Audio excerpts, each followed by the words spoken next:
Okay, now I'll give you a very rough sketch of Confucius' life story. If you are interested in Confucius, you can read a lot about Confucius' life story. Well, Confucius was born of a declining Shi family. He lived in a poor life as a young man. He did some financial jobs. However, for the larger part of his life, he remained in the private realm. He did not attain a greater power or a higher position. He did not fulfill his public vocation. His own state of Lu was a small and weak state. But since the ruling house of state descended from the great Duke of Zhou, it was closely linked to the Zhou cultural heritage. It had the dominance of culture, although it suffered from political decay. The power of the Duke had been usurped by the three noble families. They were Meng family, Ji family, and the Shu family. Confucius found in his own state all the violations of the normative order. He was so agitated by the terrible situation. He traveled to the neighboring states, such as the state of Zheng, the state of Chen, the state of Cai, and the state of Qi. He tried to seek opportunities in politics. He had great ambitions to advise the princes on how to restore order within the states and even within the whole civilized world. But he failed. The successful job Confucius took was to be a teacher or a transmitter of Tao, as he said of himself. A host of disciples followed Confucius. He conveyed a vision that appeared to be fresh and exciting. It is his role as a teacher that established his unique position in the history of Chinese civilization. Well, Confucius' teaching was recorded in the book Analects.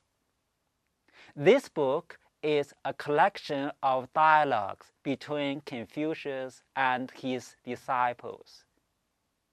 It was full of aphorism. And this book was compiled long after Confucius' death. It contains the master's sayings and many of sayings of his disciples. Not all the recordings are reliably of Confucius' original sayings. There might even be inconsistency and incompatibilities of thoughts. Well, this does not matter much to us. We are not doing historical study. What we are doing is philosophical study. The whole book of Analects is primarily concerned with the issue of Tao. In the book, we have sayings like, the Tao does not prevail in the world. The Tao is not practiced. What is the meaning of Tao? Roughly speaking, it is a name for the all-embracing normative human order. We do not have a clear idea of what Confucius had in mind about the normative human order. One thing that is certain is that Confucius thought that this normative human order does not prevail in the world of his time. It seemed that he had a firm belief that the normative human order had actually been realized in the historic past. From the book, we see that the Tao had indeed existed not only in the early Zhou dynasty, but also at the beginning of the two previous dynasties, the Shang dynasty, and the Xia dynasty. In each of those three dynasties, the Tao had been realized in human history and then had been lost. The vision Confucius presented seemed to be that the highest possibilities of human experiences had already been achieved within the known human past, and that the hope of the future was to recapture this lost splendor. And here we have a big question. Why was Confucius so confident that the highest values of human civilization had already been realized in the human past? And how could Confucius be so optimistic about the future restoration of Tao? Okay, next time in lecture 4, we will go into the details of this problem.